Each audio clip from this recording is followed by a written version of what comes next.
Top of the morning to you. This program is going to attempt to show you kind of a how-to receive and decode a VOA, Voice of America, radiogram. And these are some of the basic pieces of equipment you could use. All of these aren't necessary, and I'll talk about them as we go on. So let's get started. Well, one of the first pieces of equipment you'll need is a little shortwave radio that can tune quite a bit of the shortwave band.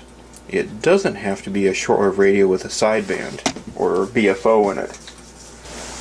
This happens to be a Sony, an IFC-SW7600GR.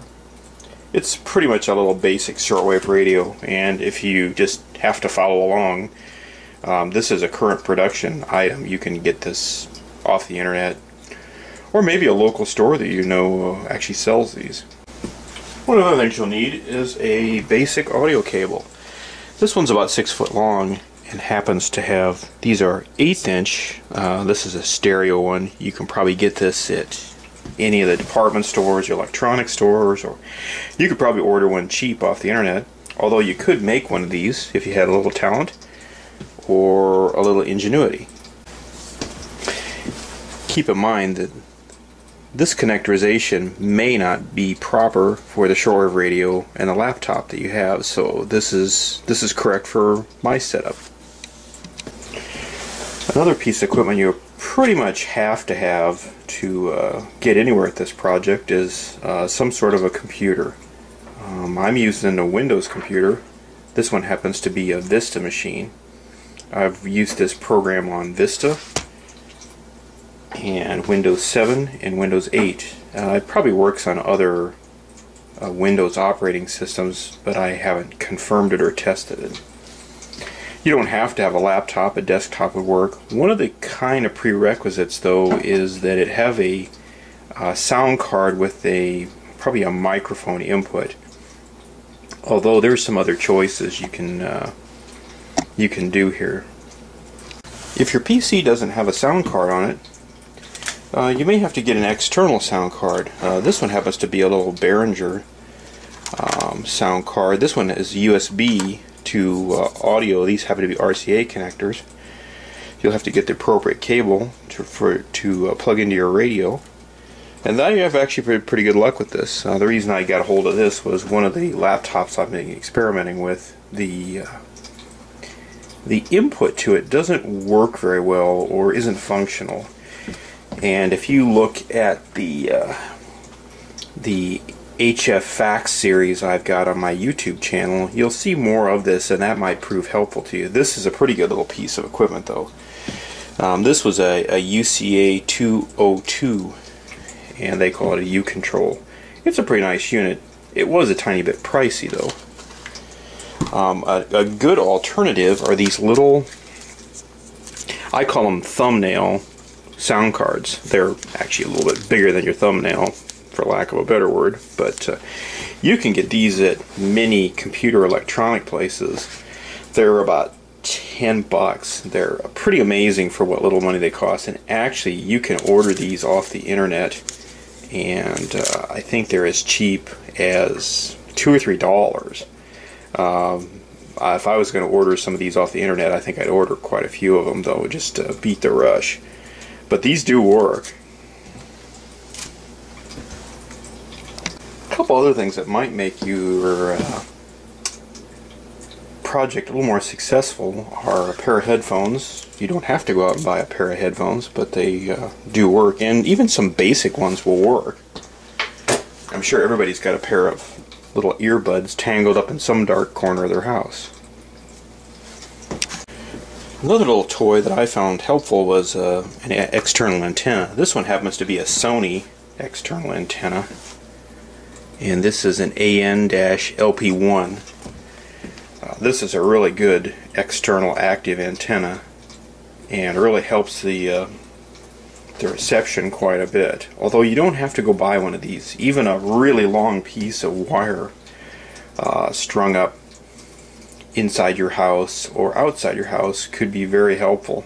Although some of the Some of the receptions I've got were just with rod antennas built into the radio. Okay, well, you can go a couple different ways from here. You can work on your reception equipment, which is your shortwave radio at bare minimum, or your shortwave, your antenna, and some other stuff. Or you can work on your software part. Let's work on the software part. I strongly suggest that you don't run out and buy anything new. If you need a shortwave radio, I bet you have a friend that has one that would be more than happy to lend it to you. Maybe have an amateur radio friend. Those folks probably have a ton of extra radios. So let's get started. One of the easiest things to do is go ahead and bring up the search engine. It doesn't have to be this particular one. And type in VOA Radiogram, and you'll have to cut me a little slack here. I'm not a production house, so we do the best we can. Anyway, right there, VOA Radiogram, and we'll head to their website. It technically is VOA Radiogram.net. And oh gee, my computer needs an update. There's a surprise. This program has not been installed on this machine, so you're going to see it live here, well, as live as it gets. And here's the website. And this has some pertinent information. It also has some information about programming that they've already transmitted. At the current time here, they're up to, I think, about program 38 or 9. This is information about program 40 coming up. And the reason that is the gentleman that runs this website is going on vacation, I believe. So happy vacation. And they've got all the good stuff here. They've got when their broadcasts are. And this comes out of California, in the northern part of California, to be specific. And so this is pretty fun. And all these times, don't forget, are in what's called UTC. And don't forget that here in the States, we have an offset a little bit. So something in UTC in the morning might be a day ahead of you, depending on where you're at. But there are plenty of programs on the internet to help you figure that out if you can't figure it out. Just be aware of that little time bomb. So, they've got a pretty nice website here. They keep people up to date. These are me panning very badly. These are past radiogram. These are past radiogram program images. I'll edit that out later. And what this is people that have received these in other parts of the world. Like here's one from, I believe that's Texas. How about we find one a little out here a little further. There's Germany. And basically what they do is they send these back. There is an email address here. Here's some other ones from December 21st and 22nd of 2013. And basically they receive these and send these back to VOA.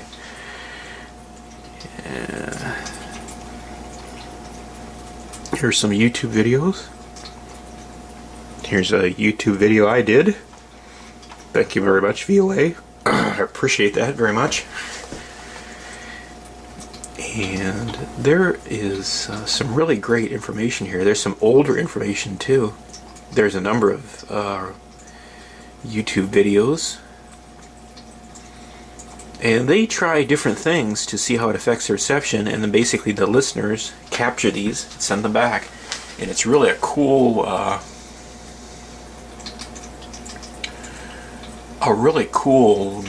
way of doing this. Here's some older stuff, and that's as far as it goes.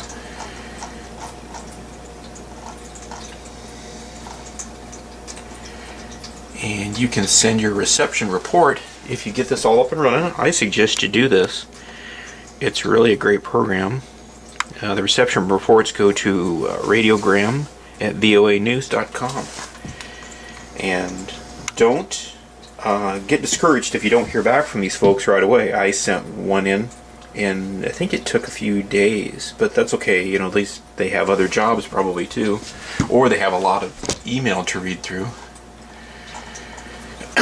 from all the people that get these back to them. There's a Christmas tree image that was really cool. So anyway,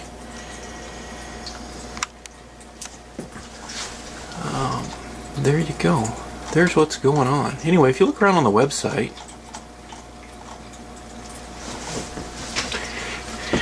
over here in the corner, or you didn't notice it, how to decode the VOA Radiogram program. To decode it, you go to this website right here, w1hkj.com, and we'll go there. And here's where the radiogram software is. This actually technically isn't radiogram software. This is a program called FLDIG, and it's part of a series of programs that amateur radio is using, which is kind of cool. Where it says right here, we can go to the download page, and on the first line there, sweet, it's this is got some different operating systems it can work with. It works with Linux, and I believe it works with quite a few of the versions of Windows. I thought I saw NT, Windows 2000, XP, Vista, Windows 7, and I know it works with Windows 8. So there you go. We get over here, and I zoom out a little bit, and we click on this, and I suggest just save this program. And we'll just save it to the desktop here. If we can close that down, and you'll have to excuse my desktop. Like most people's desktops, it looks not so great. Oh well.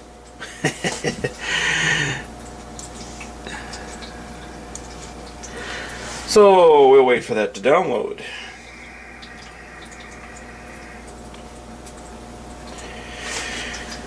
Okay, so it's right there. So we go ahead and run it. We could have ran it from that prompt. Yes, it's unidentified. We're going to allow it. And we're going to read all this stuff here. Yeah, right.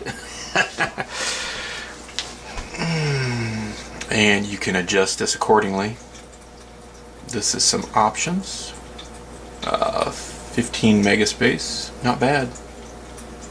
And how about in the quick launch window? Where it's going to put it, no problem, just those defaults. And looks like it goes by pretty quick.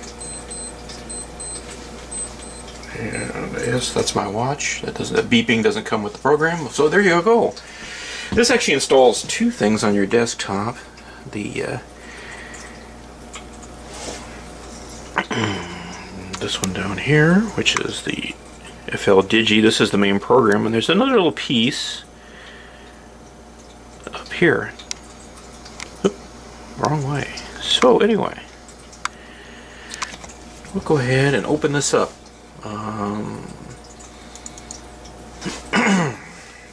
There's a couple ways you can do this.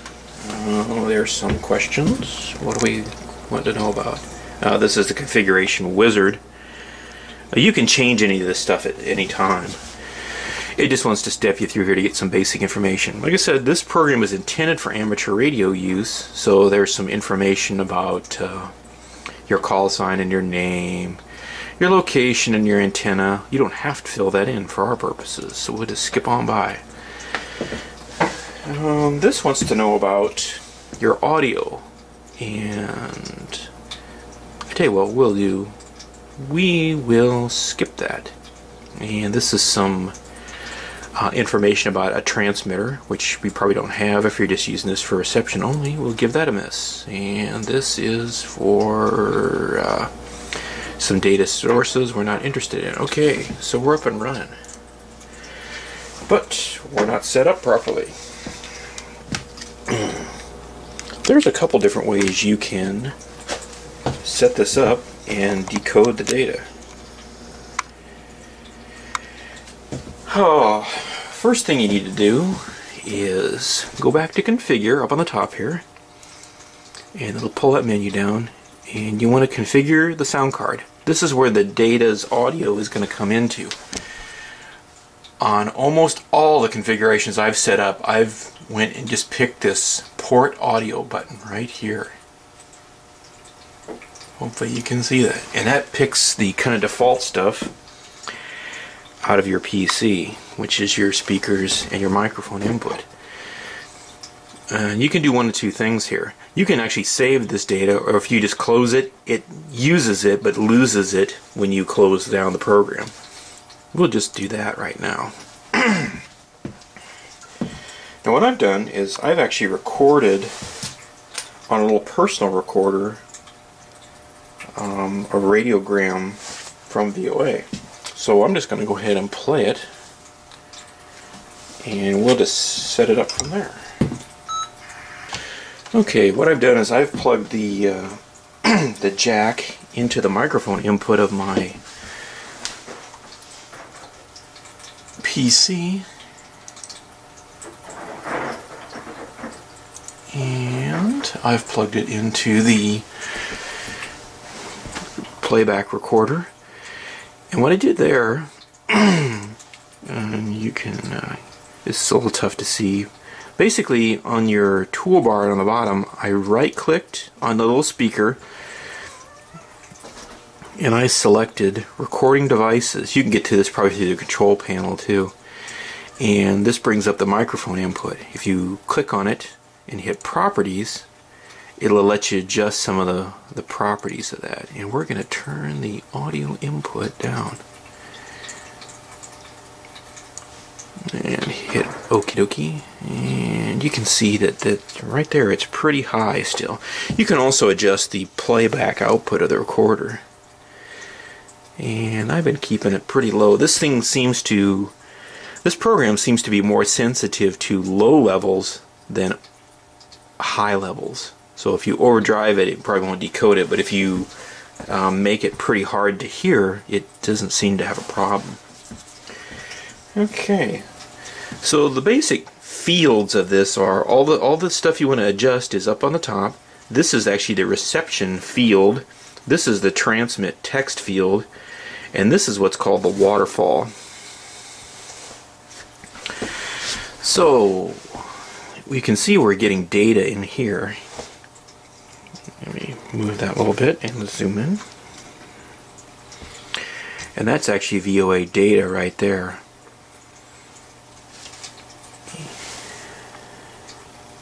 And if you listen on your headphones, you may be able to hear this depending on how your laptop is set up. So mode, and scroll down and go to MFSK16. It'll set it, and you can see what mode you're in down here in the corner. Right there. But we're still not getting anything. Oh, what's up with that? Okay. One of the other things you need to do is you need to center up the receiver on the decoder. This little bar here, I don't know if you can see this. See how that moves around, follows the mouse? It needs to be centered up over the top of the data. Under normal circumstances, they transmit what they call the base audio carrier, or base audio tone, I believe it technically is, at 1,500. So you just see how that kind of fits in there, and we just snap that there, and we'll let it go a little bit, see if we start receiving anything. Oh, there we go.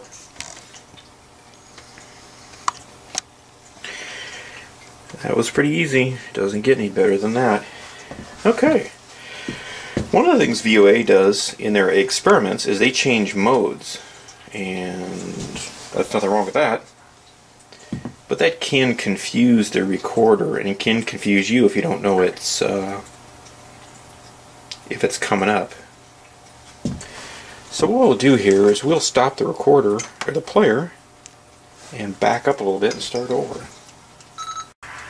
Okay, what I've done here is I backed up and started playing the recorder again, and you can see the waterfall here, how it stopped, and now it's scrolling down. So new data is at the top and old data is at the bottom. Right now we're not receiving anything other than just maybe programs, noise, and stuff like that. And there we're getting some audio there. If you listen to your headphones, you might hear something.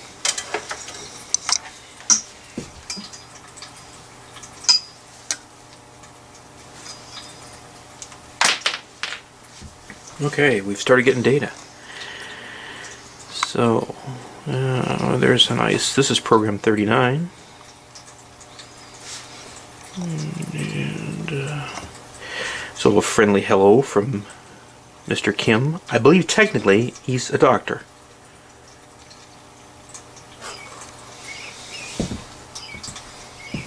At least that's the information I saw on the website. So if I'm incorrect, feel free to correct me.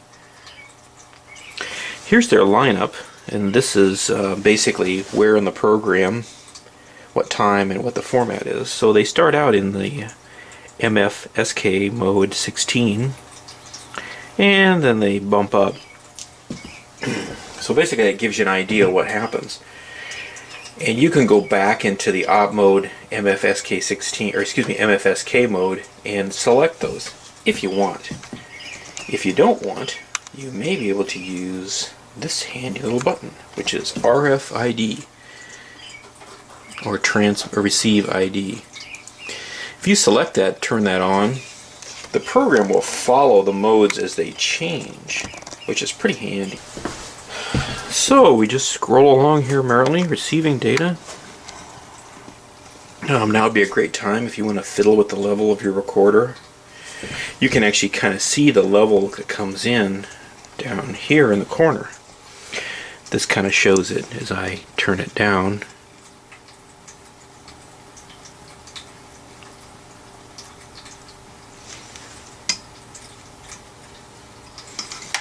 It kind of tapers off.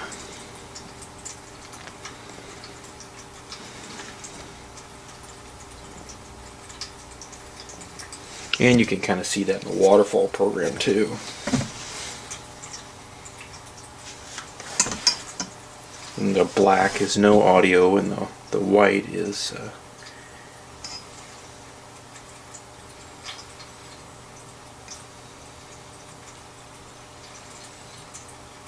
and there you can kind of see the data creeping in.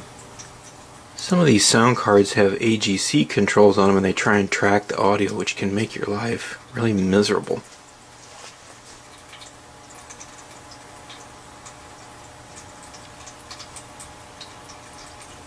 There it goes. It picked it back up again.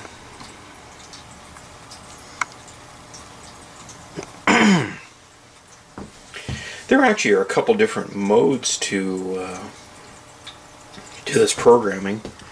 They do send pictures, which are kind of cool. They're embedded inside the encoded information, and the program will try and decode that automatically.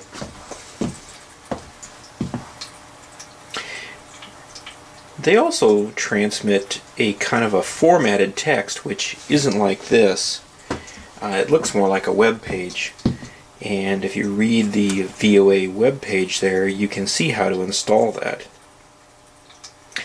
Be aware that the whole web page or information has to be transmitted before it'll receive it. So don't be discouraged if you see data going by and don't see the web page appear right away. You have to wait for the whole thing.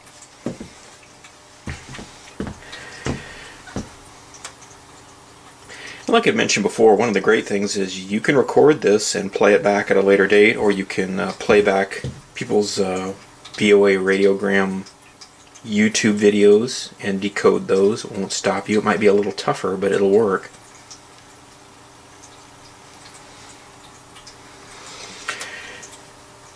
And And this just kind of goes on. This programming lasts approximately 30 minutes. And they do most of this on the weekends, so you'll have to be prepared to do that.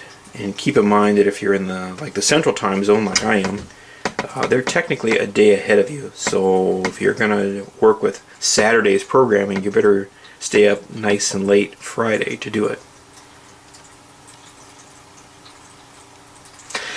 There are some other programs that you can use to decode this, but I'm not going to go into them right here.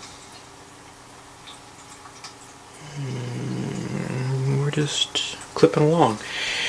As the programming goes by, the speed picks up because they use different modes. And here we're going to change modes.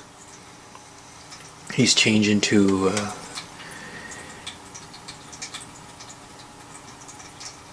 MFSK32, and because we selected that little checkbox up in the right hand corner, it's going to pick that up. And we just switched modes, and things are kind of speeding up a little bit. Yep, terribly sorry.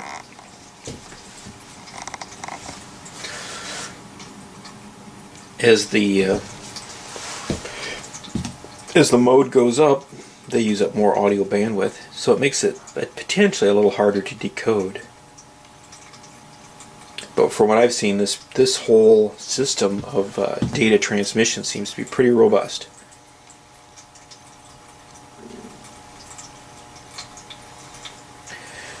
I was trying to remember if they were going to send a picture here or not. I was going to show you that it will pick it up automatically.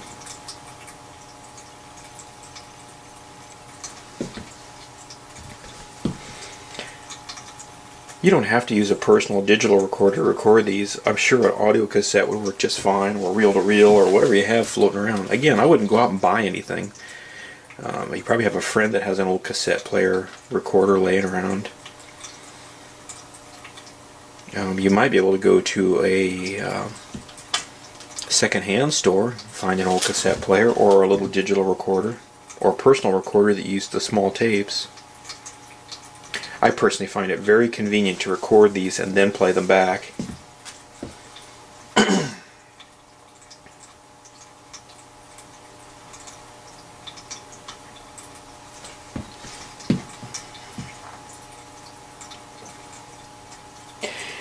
You can tough it out though. You can plug your shortwave receiver directly into your laptop and try and decode these real time. Makes it a little tougher, but it does work.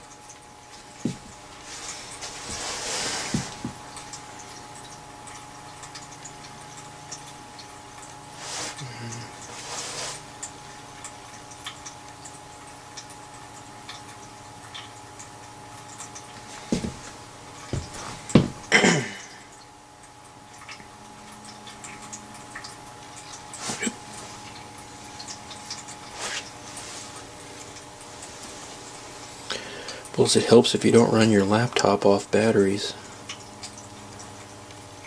There we go. That is another reason not to, at least for me, not to decode these on the fly real time. My laptop generates a lot of noise, RF noise, and it kind of interferes with the shortwave radio.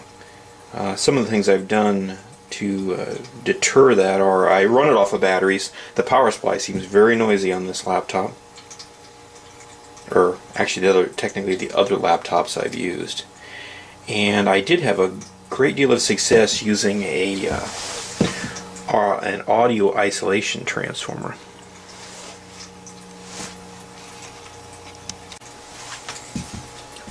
Well, it looks like they're going to transmit a picture here pretty soon. We should see it pop up. Get an image here.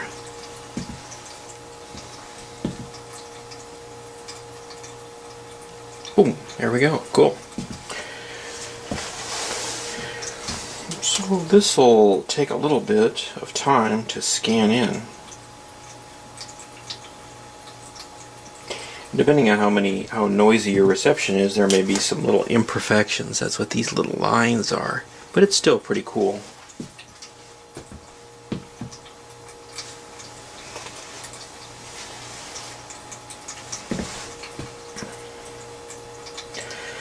I strongly suggest you sit down and kind of read the help files or the manual that comes with this. Basically all the stuff I'm showing you here is just kind of the bare minimum to get you up and going.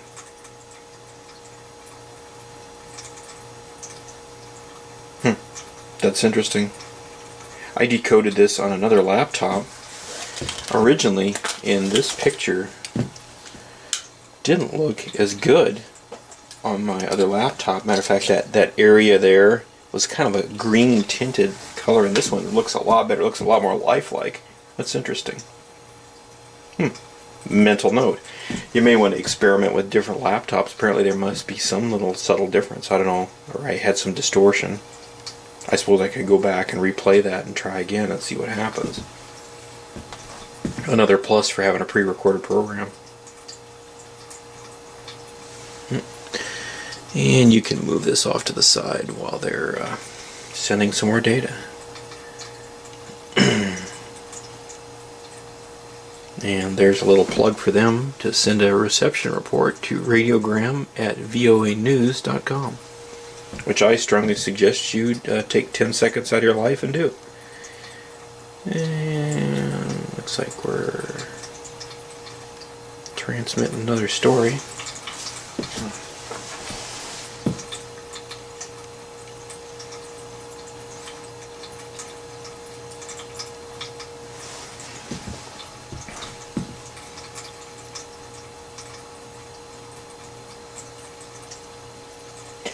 There are some other digital modes, and you can experiment with those. The amateur radio folks are using other digital modes, and if you tune your shortwave radio over to those, you may be able to receive them. Keep in mind that they use single sideband, and you may need a shortwave radio that has that feature.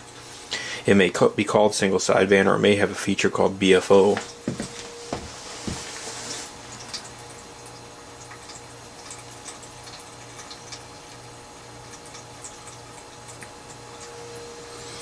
Well, it probably doesn't get much better than that. This will get you up and going.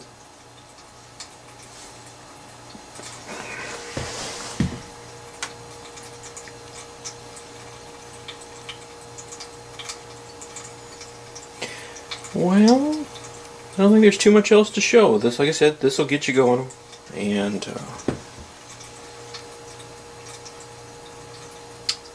if you have any questions or comments, feel free to use the YouTube commenting system down below to leave them. Or even if it's just a thanks, that would be appreciated. If you like this video, take the time to give it a thumbs up. That would be appreciated too.